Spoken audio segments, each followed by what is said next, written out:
I'm going to start off, perhaps rather than putting the slideshow up initially, is just talking around trust, and then I'll use I'll put some slides up, just kind of a bit of a summary of the conversation.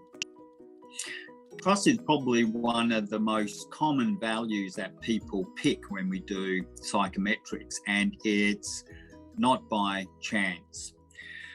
So human beings are social beings. We function by being there for one another, by being within a social group.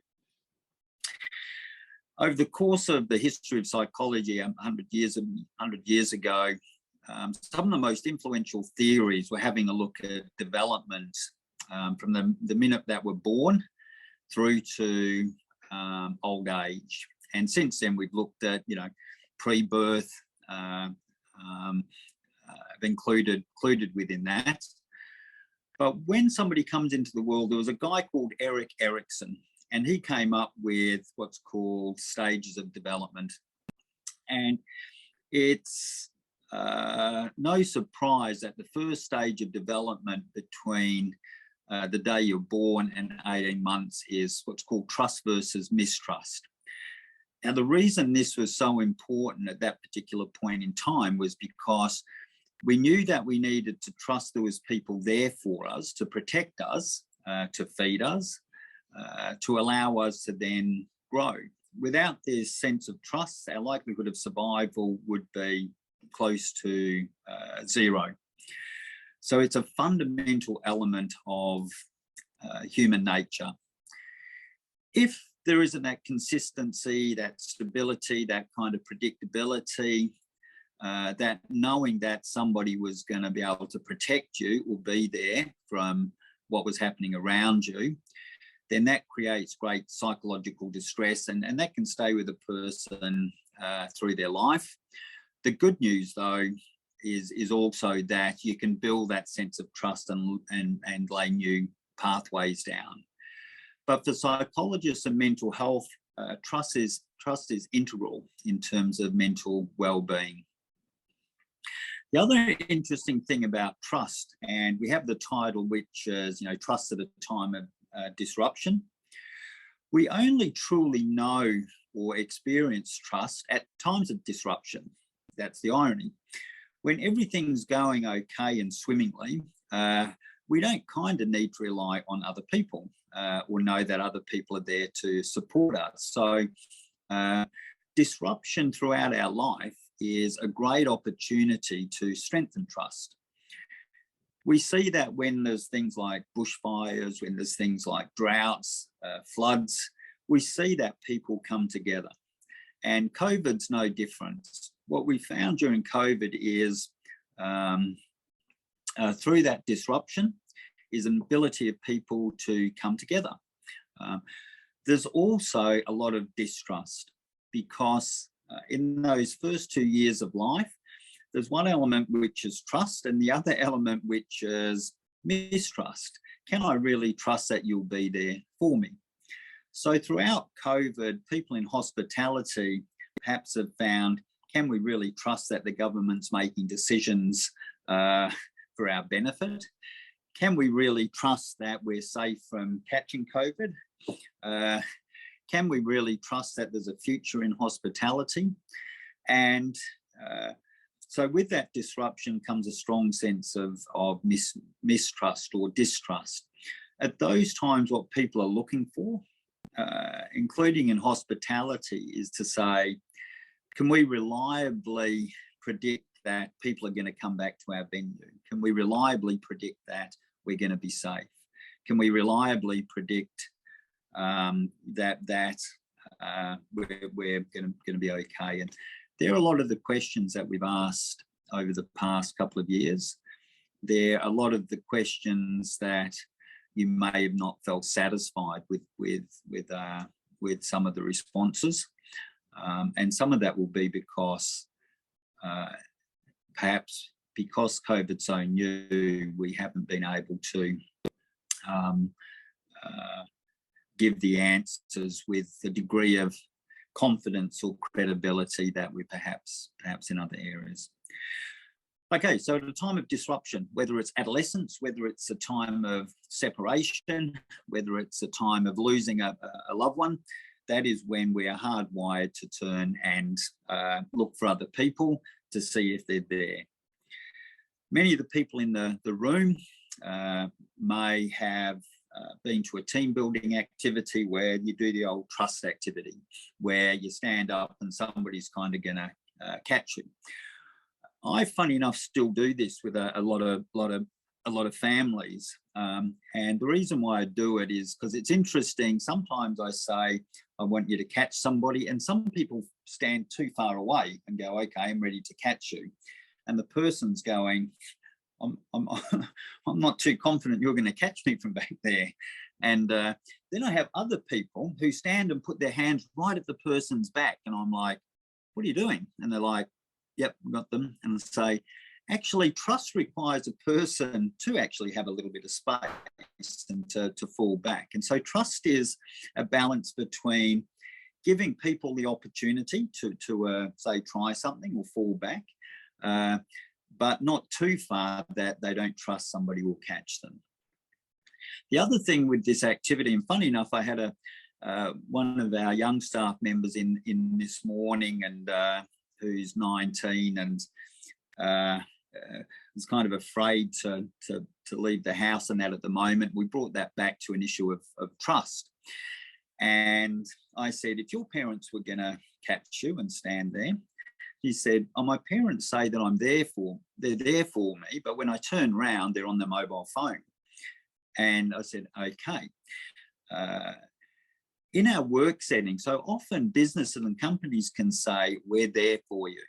And when employees turn and have a look, they're like, "I can't see you there. You're busy doing something else." And it is very unsafe to say to people, "We're here for you. You can rely on us."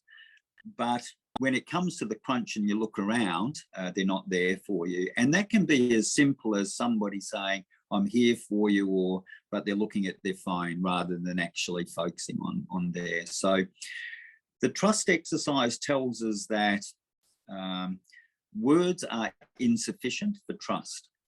So if all of you may have had somebody come along and say, "Hey, you can trust me. I'm the most trustworthy person," we're unlikely to believe that person until we see an action. Somebody says, "Yep, no, you can trust me. I'm the best psychologist. I'm the best chef you've ever seen." And they start cooking and you're like, until there's an action that goes with the words, our brain says, "I'm not willing to trust until I can see a behavior that reflects that." So it's really important in times of disruption that we see in others, our employers, our co-workers, that they're actions that demonstrate predictability, reliability, consistency, a sense of being present through there. So a really important thing is also, don't say to people you're there for them if you're not actually in a position or you're going to get distracted. And that's okay. Sometimes we have to say, "I'm not available now," but I am available on the weekend through there. So that element of trust doesn't leave us throughout life. When I see people around relationships, guess what? Trust becomes an issue. Can I trust them? Do I trust in myself? Do I trust my employer? And that's kind of healthy because we're constantly looking for that stability and predictability through there. So trust is a fundamental aspect to human nature.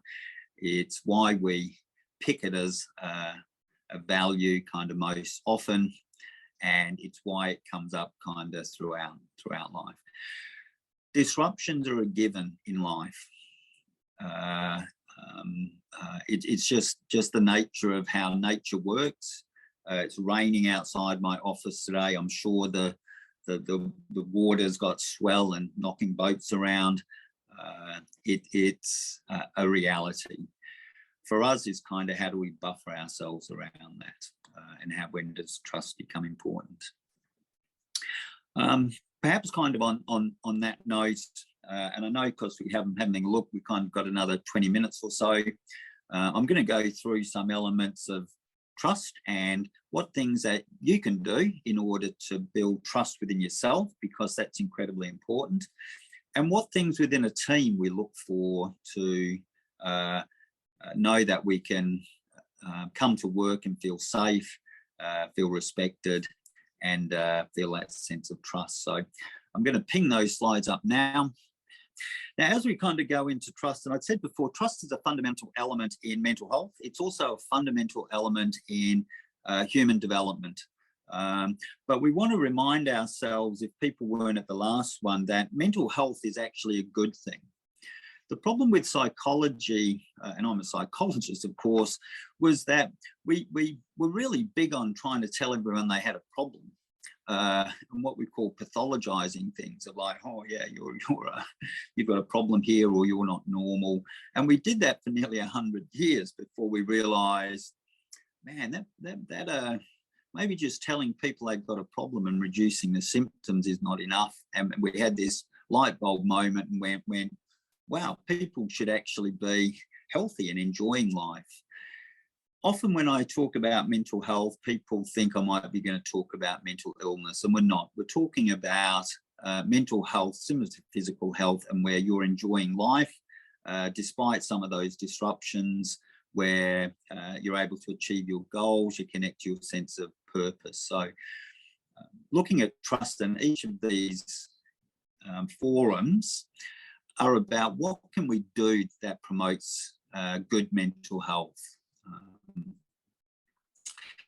So with that, if you remember from last time, I want to remind people just that mental health is on a continuum. We want to strive for health, and we want to notice the signs when we move away from the green as early as possible, the same as we do with physical health, whether it's a heart disease or diabetes or a sprained leg, and put things in place as early as possible to move us back to the green before we kind of head on that trajectory to the red, which is the mental ill health.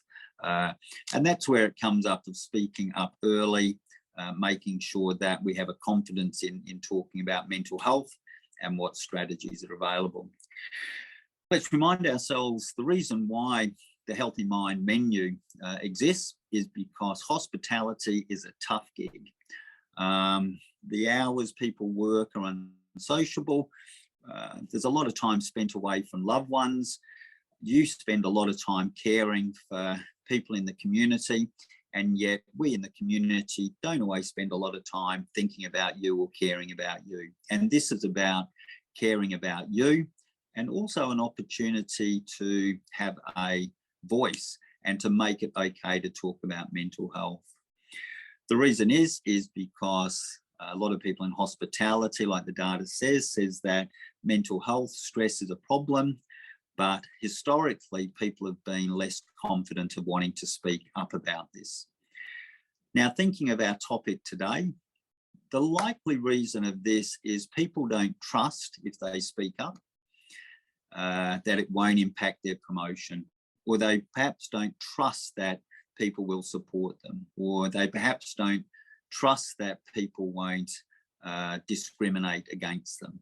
And that's what we have to change. We have to trust that if we speak up, that people will be supported, that mental ill health shouldn't be a barrier to work, that trust that mental ill health won't be a barrier to achieving your success through there. So it's important we speak up. Okay, as I mentioned before, just kind of revisiting.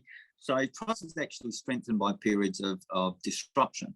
Of course, if we have that trusting relationship and good relationship, whether it's with colleagues or with a partner or with an employee during the good times, then when the disruption occurs, we're in a much stronger position. So we do want to practice some of these techniques when things are going well as when there's a disruption. It's interesting. I often say to people, the best time to do therapy or to keep going with therapy is when you're feeling good, whereas a lot of people stop once they're feeling good. The reason is because when we're feeling good, we're in a much better position to take on some of the learnings and to practice some of those particular behaviours. I guess what I'm saying is practicing trust is important at any time. We don't want to wait for a disruption. It will actually help us once that disruption occurs. So trust, firm belief in the reliability, truth or ability of someone or something, that they're going to do what they say. You can understand now why that was really important when we're a baby, that somebody is going to be there for us. It also means of people doing the right thing. We could have a whole workshop on kind of guess what that means, or in different settings, but that you believe that somebody is able to be there for you, and that their words will be supported by their actions, and that's integrity. The other really important thing is trust is probably in the top 3 elements in terms of a healthy and effective team or business. It's usually also one of the elements that employees will report on if there's stress, if it's an unhealthy or disengaged kind of work environment. So not only is it important for our own well-being, it's important for a healthy team. As I mentioned before, trust versus mistrust, first stage of a development for a really good reason. It's central to all of our relationships. It's central to our well-being. It's central to our psychological safety. As I said before, if it's consistent, predictable, reliable, then we're in a much better position through our life to kind of navigate certain disruptions and stresses. But we can continually develop this throughout our life, even if in those first couple of years there may have been things that disrupted that trust. Okay, building trust in yourself. We're interesting beings. Often people will talk about compassion or kindness, trust, and they often talk in terms of those attitudes or behaviours in relation to other people. In order to be truly well, to be truly resilient, it's really important that we apply those same values, attitudes, behaviours to ourselves. And people struggle with this probably more than applying them with other people. We're not going to be able to cover all of this kind of in this, in this workshop. I would encourage people outside of this workshop to explore things that they can do, which is to be kind to yourself and to trust in yourself. A thing I sometimes ask people is, do you like your feet? And you get some weird answers when I say that. Some people are like, I can't stand feet. Feet are ugly. What are they there for? Kind of like. Other people are like, I've never really thought of my feet. And I say, and maybe you could do this now. As you sat there, I go, kind of wiggle your feet in your shoes there, and just kind of notice your feet. And then I say, where's the most amazing place that you've been to in life? And they might say, oh, New York. And I say, wow, your feet took you there. And think of all the places your feet have taken you, or all the places your eyes have seen, or all the things that you have smelt, and then kind of thank them for that, because they kind of work tirelessly, your whole body does, with not a whole lot of gratitude. And this is what we mean around trust. Trust. Your feet have taken you there, notwithstanding injury or paralysis or those things, but trust that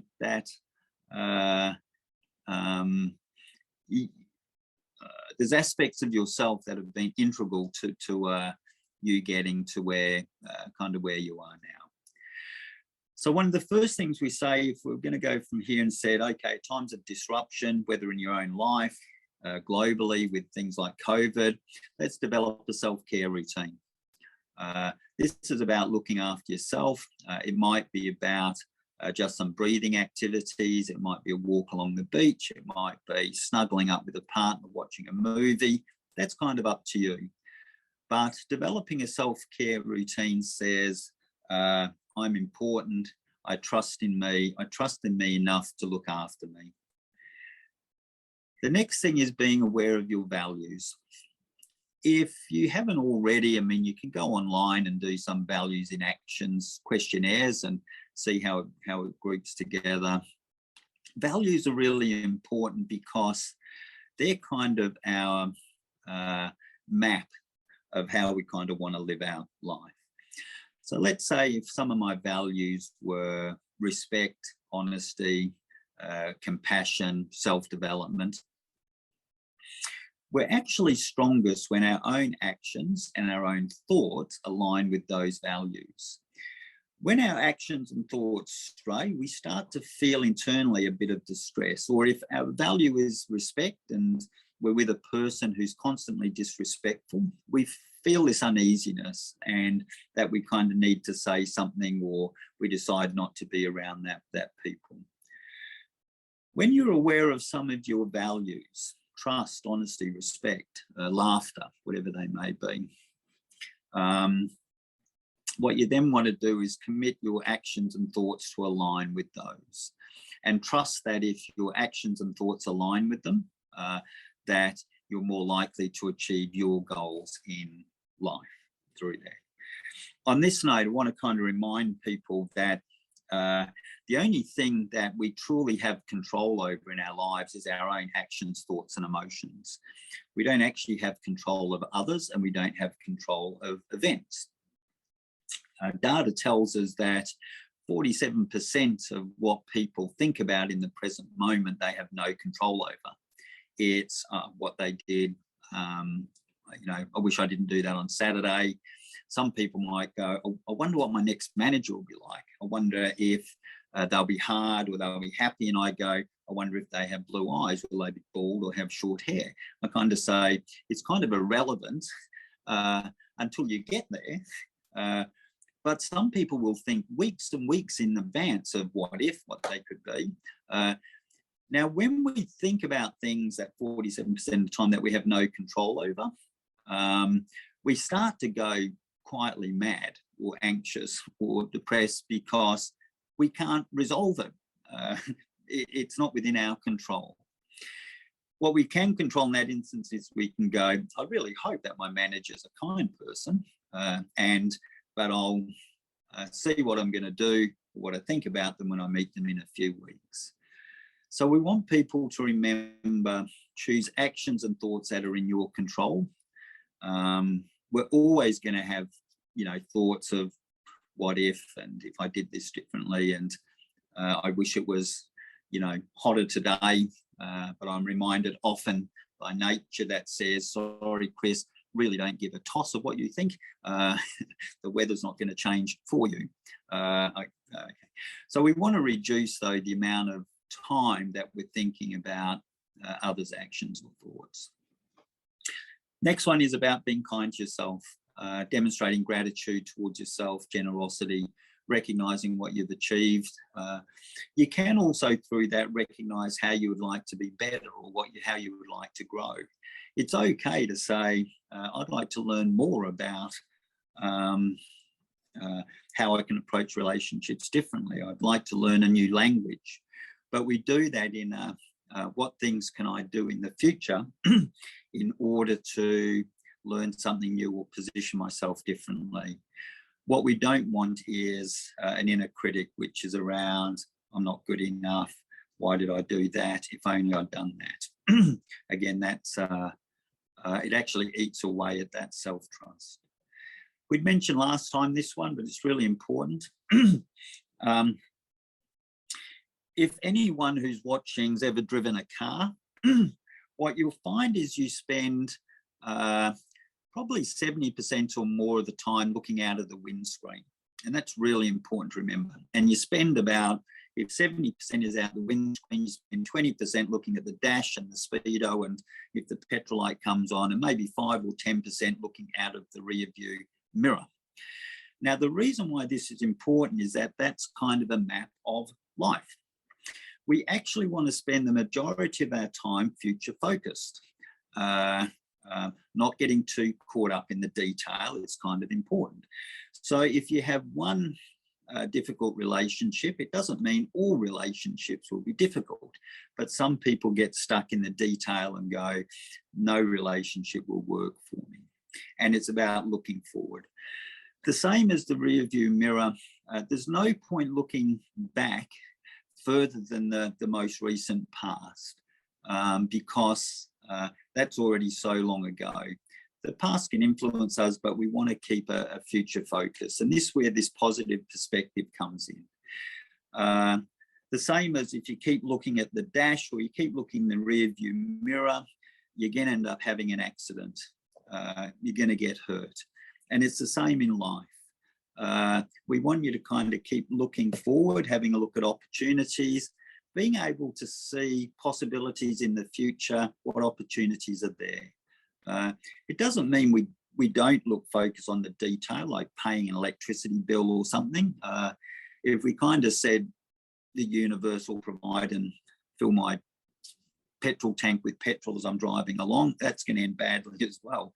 You have to actually go petrol light on, focus on the detail. I need to fill it up. Once you fill it up, back to the looking kind of out of the windscreen. So that's what we mean by a positive perspective. Keep future focused, understand what you can do now to achieve those future goals.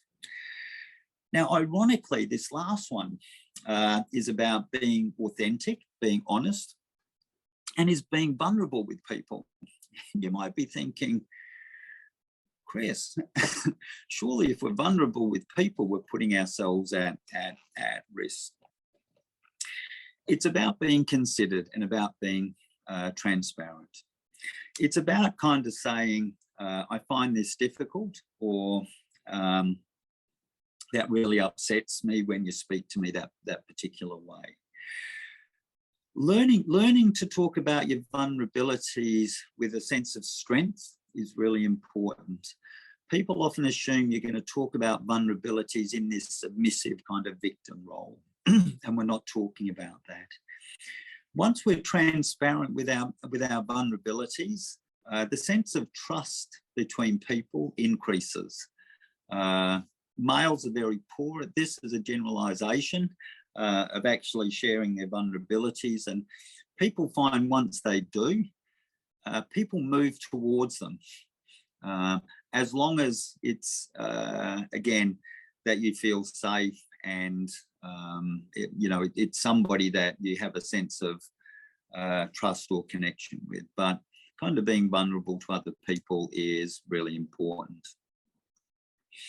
So building trust in teams, I know we're kind of coming up to the end of the session shortly, and I look forward to seeing whether there's any comments around this or people's experience around this. Trust in teams, any team working in a cafe, working in a hotel, is strengthened by honesty. It's an amazing thing.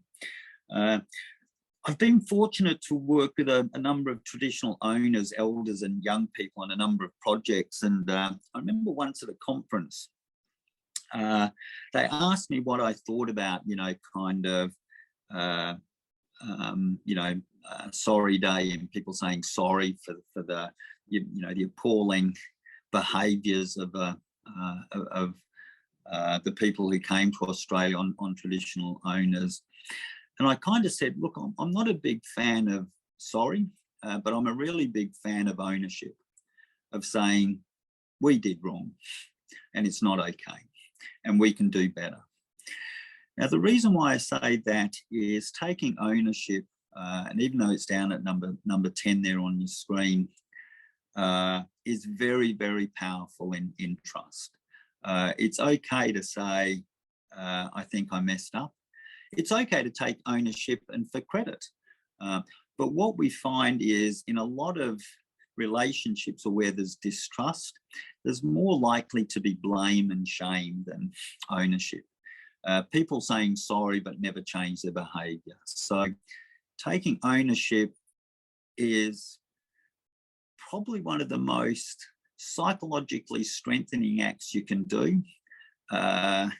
It also is one of the most difficult things you can do, but the benefits are huge.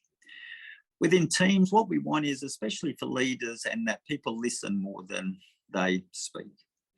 And back to that trust exercise and falling, this is about saying, no, I'm here, genuinely I'm here, I'm present. Show appreciation often to people. Happiness is linked to gratitude, but our brain is wired fundamentally for capacity. So when we have appreciation, it naturally moves us in a forward direction, in a more productive direction. Empower team members, so give people the opportunity to do a little bit more, ask them what they think, encourage both yourself through self-talk and other people. Back to that newborn, first 2 years of life, back to that fall back and trust somebody will catch you. Practice consistency, practice reliability, and practice being kind, both as an individual, but also as a team. The other thing is what's called soft skills. These are more closely linked to trust. They're most closely linked to effective businesses, and there's skills such as respect, dignity, empathy, patience. Building these rather than what's called hard skills, and some of those are things like your profit and loss, your balance sheet, your cash flow, your protocols, your policies. When we embed these elements with those, we feel much more that somebody is there for us. Be honest and transparent and take ownership. I hope there's been a few things, or at least one key takeaway for each person who's joined the workshop. We're the Healthy Mind menu, and through our other courses online, including with Trust, we encourage people to have a look at their Healthy Mind pyramid and their Healthy Mind menu. I'd encourage you to pick 1 or 2 factors from today and think about, okay, how can I commit to these, whether in your own life or whether in the workplace? And what we find, if we commit to 1 or 2 achievable actions, that actually kind of gets a momentum up, and you'll notice changes in other areas of your life. So please do go online, have a look at the Healthy Mind menu. You can find us on Facebook. Like Paisley said, we're looking forward to the next number of forums based on what you would like. I guess for now, we only have a couple of minutes, but I'm going to stop sharing my screen and see if there's any questions come through. Or Paisley, whether you have any reflections or kind of words of wisdom for the participants as well. Lovely. Thank you, Chris. Really appreciate. I found that incredibly helpful. And it just, like you said, amazing how it carries across so many different areas of life. So, you know, I was taking different parts from different bits of my life. I really loved the analogy about the car and the looking forward. Could you just remind me, what were the percentages? It's like looking forward, 80%? 70%. Yeah, 70% maybe. I think people will probably look out a lot more. But if you kind of go 70%, we look at the speedo and the dash, and people probably look at the radio and the person next to them, maybe more than they should, but we won't go into that. But we actually spend very little time looking in the rear view mirror. But a lot of time people can get stuck in the past. Well, this is what they did.